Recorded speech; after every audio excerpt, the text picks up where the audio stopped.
bits. So first of all, I've got some exciting stuff that's been happening on the network lately. Obviously, we are deep into the journey to Kibwe on the main show. We won't talk about anything that's happening on there because we don't, but there have been some very good ones. We are recorded up until quite a way in advance. I've been getting episodes through from Colin like every day this week. I've been getting up at dawn and going for walks and proofing episodes and getting them uploaded. So there's lots of fun stuff coming in with that. But more so than that, beyond the Danger Club podcast itself, beyond Dangerous Wednesdays and the Danger Recall, we have launched our first Patreon goal. So we have launched our first fundraising goal that will help you to get more shows on the Danger Club network. And specifically, the one that we have announced at this point is a 1,000-year-old vampire actual play, which is going to unlock when we get to the £500 a month mark on Patreon. We are currently, I can give you an update, we're currently at 387. So we are not very far away from unlocking that. And when it does, there will be a whole new show launching to Patreon subscribers. It is, so 1,000-year-old vampire, anyone who is like... How old is that vampire, Dan? It's 1,000. Well, most of them don't get to 1,000 years. If you're based on the ones that I've played, that is mis-selling. I am upset by this. Thank you, Chris, for posting the link. Yeah. Oh, thank you very much. But yes, we played this. Anyone who's like a super old school listener of Dangerous Wednesdays from I think from when it was Facebook Live. I think before we even went on Twitch, and it was just something to do during lockdown. Me and Ross played a bit of 1,000-Year-Old Vampire on stream, and had just a lot of fun doing it. So it's a game where you play a vampire who is living out its unlife. You start in sort of the Middle Ages, and then you get story prompts from which you create journal entries, basically. And it's designed as kind of an introspective journaling game where you write a book, basically, that you have at the end of it. But you can also play it for performance. And as we found, you can actually have quite a lot of fun with it. So we thought, wouldn't it be fun to sort of take that idea? Because it was fun to do on the stream, but it was...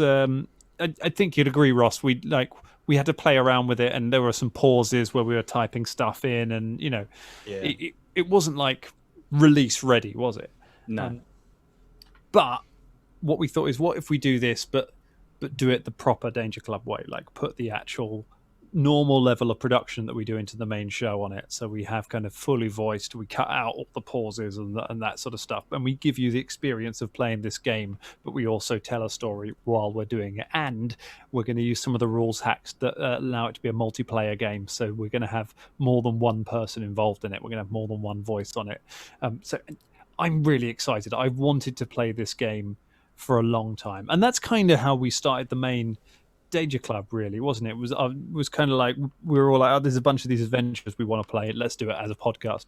And now it's like, oh, this is a game I really want to play, so let's do it as a podcast. Incidentally, as well, in the pubs we used to play in, there was a 1,000-year-old vampire just in the corner going, yeah, Jerry. Lockdown's been tough on him.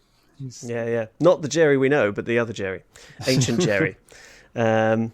Very good. Yes, exciting times. I look forward to that, certainly. I do love a bit of vampire action. Splendid. You're probably going to be in it, James, so you should I hope you're looking forward to it. It's the thing, James, don't look forward to the vampire action, because we'll likely be playing the serfs. Yes. We'll be playing that Bavarian guy that gets slain in a duel. Yes. Or the Tsar that doesn't get any money or something like that. All things I have a lot of experience with. So, yeah, definitely down with that.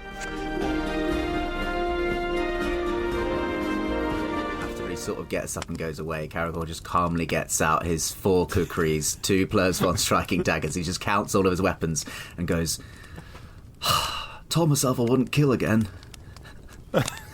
Told myself I wouldn't do it. Caragor, should we kill him? I'm not giving much option to. Like, I've got literally no reason not to kill this guy. I have not heard any of this. Dan just keeps going. Listen, later, Fulton, later. We can do that later. It really annoys me that he keeps referring to himself in the third That's the person thing. as well. That's the thing that annoys you. Out of all the things, that is, you've laser focused on that. You picked that hill. It's just really annoying when you blah blah blah blah blah thinks you should not do that. And it's like, shut up. Refer to yourself in the first person or not at all. Also, the stuff with Sinead. So specific, that Fulton. So specific.